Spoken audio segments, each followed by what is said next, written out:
중학교 3학년 시험 대비 문제풀이로 마스터하기 11번 젖은 기지는 마른 기지에 대해 우성으로 유전된다. 부모가 모두 마른 기지일 때 젖은 기지의 자녀가 태어날 확률은 우리가 멘델 법칙에서 우열의 원리를 배웠습니다. 우열의 원리는 즉 순종인 두 대립 유전자를 교배했을 때 지금처럼 젖은 기지, 마른 기지 이렇게 있는데 이것을 대립 유전자라고 했을 때 젖은 기지가 우성으로 유전된다고 했으니까 젖은 기지를 라지 2라고 써보죠.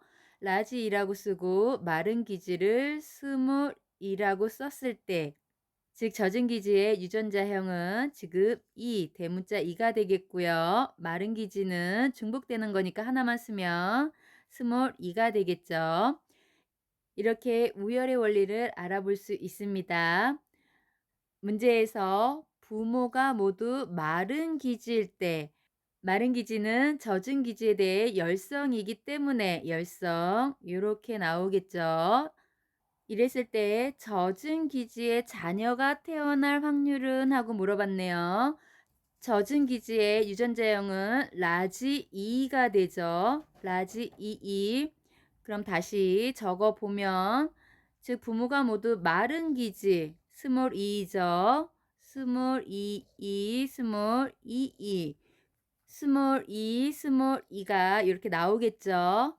이렇게 결합하면은 스몰 2만 나오기 때문에 라지 2는 나올 수가 없습니다.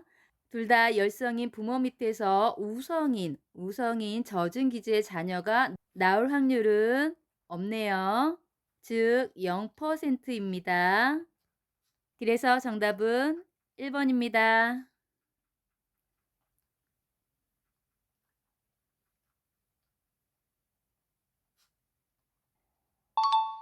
12번 멘델 법칙을 따르는 유전병에 대한 가계도이다. 이에 대한 설명으로 옳지 않은 것은 단 이 유전병 형질에 나타나는 데에는 남녀 차이가 없다. 이 문제도 우열의 원리를 잘 활용해서 문제를 풀면 될 것 같네요. 먼저 우리가 확실히 알 수 있는 유전병 여자 동그라미 색깔되어 있는 이 2번. 이 2번에 위로 가보면 둘 다 유전병을 갖고 있지 않습니다. 이렇게 윗세대에서 없는 것이 나왔다 함은 이 2번의 유전병 여자는 열성, 즉 윗세대에서는 나오지 않은 유전병을 갖고 태어난 거죠. 그래서 스몰 A로 적어 볼게요. 스몰 A가 되면 유전병을 그 윗세대는 갖고 있지 않았으니까 라지 A와 스몰 A, 라지 A와 스몰 A를 갖고 있겠네요.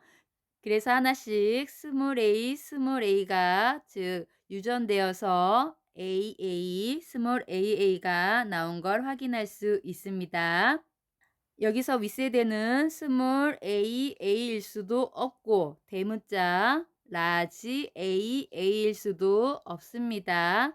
만약에 라지 AA이면 즉 2에 라지 A가 하나라도 있어야 되기 때문이죠. 그래서 우리가 이렇게 없는 것으로 즉 잡종인 라지 A, 스몰 A인 것을 확인할 수 있습니다. 그럼 나머지도 볼까요? 먼저 색깔 있는 즉 이와 같은 즉 동그라미인 이 유전병 여자는 다 스몰 A가 되겠죠. 스몰 A를 먼저 적어두고 이렇게 그럼 지금 나머지 3, 4번과 정상인 남자 이 정상인 남자만 알면 되겠죠.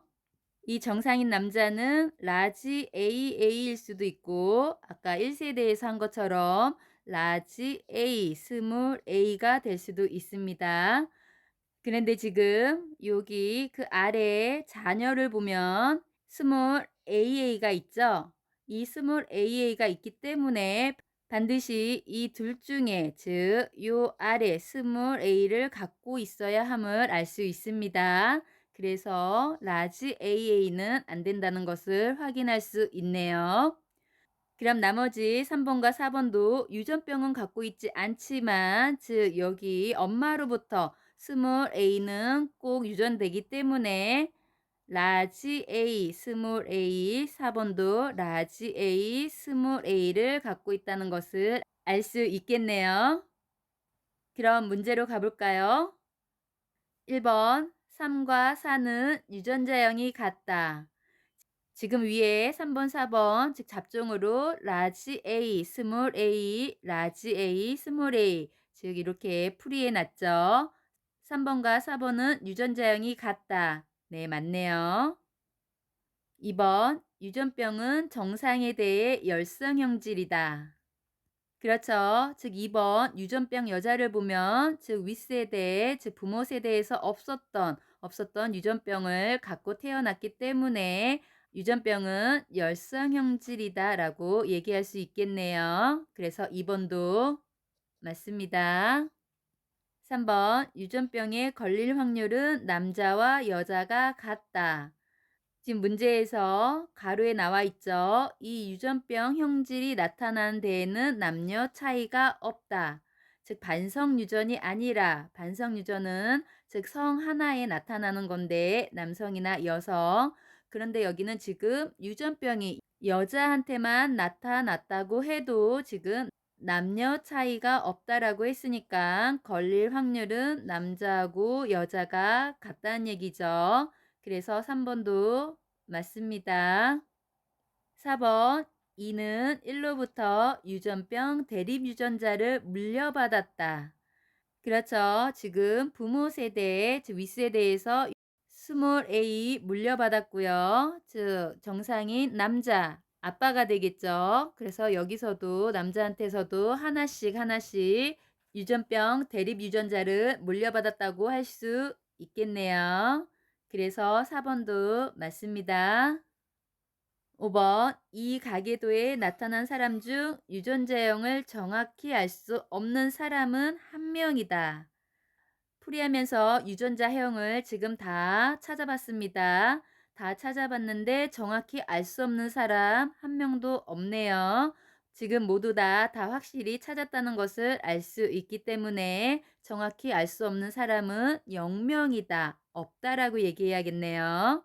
그래서 5번은 틀렸습니다. 이렇게 해서 정답은 5번입니다.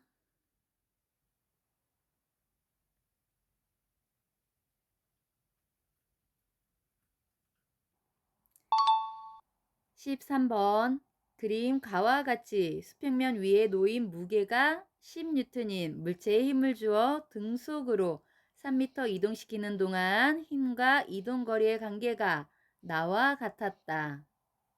물체를 3m 이동시키는 동안 물체의 한 일의 양은 몇 줄인가?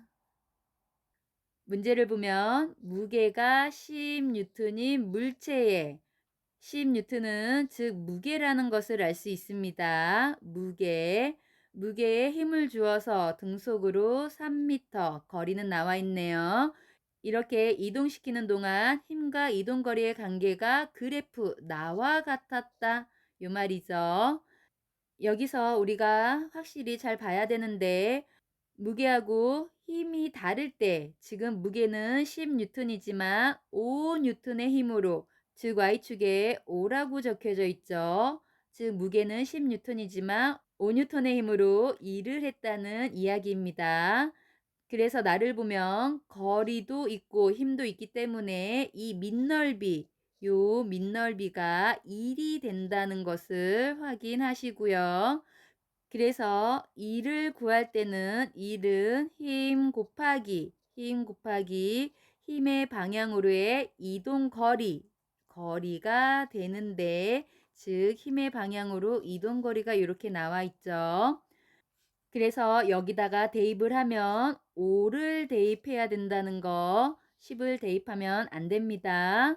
5 곱하기 즉 거리 3 이렇게 계산을 해야 되지 10 곱하기 3으로 계산하면 안 된다는 거 기억하시고요.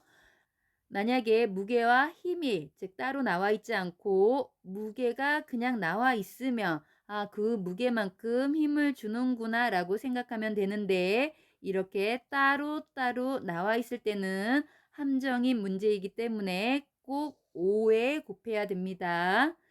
그렇게 2를 구하면 5 곱하기 3, 5, 3, 15가 되네요.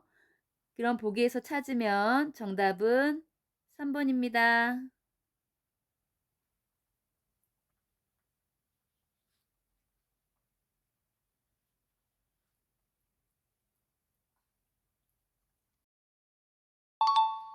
14번 다음은 기사 내용의 일부를 발췌한 것이다. 글을 읽고 물음에 답하시오. 시속 280km 레이싱의 드리프트까지 대전 폭주족 62명 적발. 대전 도심과 교외에서 난폭운전을 한 운전자들이 무더기로 경찰에 적발됐다.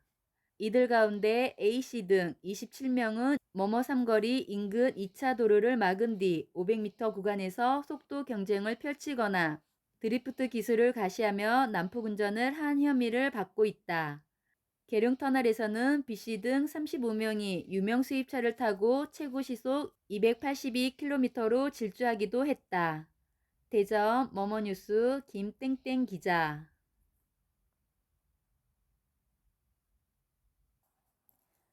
달리고 있던 자동차가 브레이크를 밟는 순간부터 완전히 멈출 때까지의 거리를 제동거리라고 한다.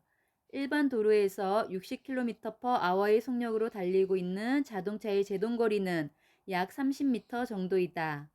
만약 위 기사처럼 자동차의 속력이 약 300km/h라고 하면 제동거리는 몇 미터 정도인가? 우리가 운동 에너지에 대해서 배웠습니다. 운동 에너지는 2분의 1 mv 제곱으로서 이것을 다시 풀었으면 2분의 1 곱하기 질량 곱하기 그리고 속력의 제곱이라고 할 수 있죠. 여기서 변화되는 것은 속력만 보면 되는데 그럼 속력이 1에서 2배로 늘었을 때 운동 에너지는 어떻게 변하는지를 보면 즉 속력이 1은 1의 제곱도 1이기 때문에 운동 에너지 그대로 1이겠네요. 그런데 속력이 2배가 되면 2배가 되는 것이 아니라 2의 제곱, 요 제곱 꼭 확인하세요. 2의 제곱이 되니까 운동 에너지는 4배로 뛰는 것을 알 수 있습니다. 즉 속력이 커지면 속력의 제곱만큼 에너지가 커진다는 거. 그렇기 때문에 속력이 2배가 되면 에너지는 4배. 만약에 속력이 3배가 되면 속력의 제곱만큼 운동 에너지가 커지니까 즉 9배 이렇게 커진다는 것을 알 수 있습니다. 그럼 문제를 볼까요?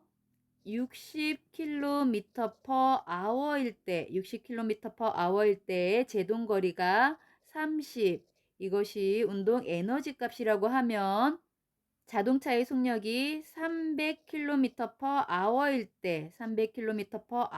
때는 제동거리가 얼마가 되겠는가 이 문제죠.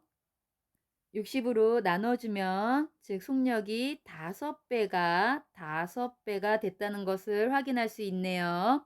이렇게 5배가 됐으면 즉 5, 3, 15, 150으로 제동거리가 커지는 것이 아니라 중요하죠. 5의 제곱만큼 커집니다.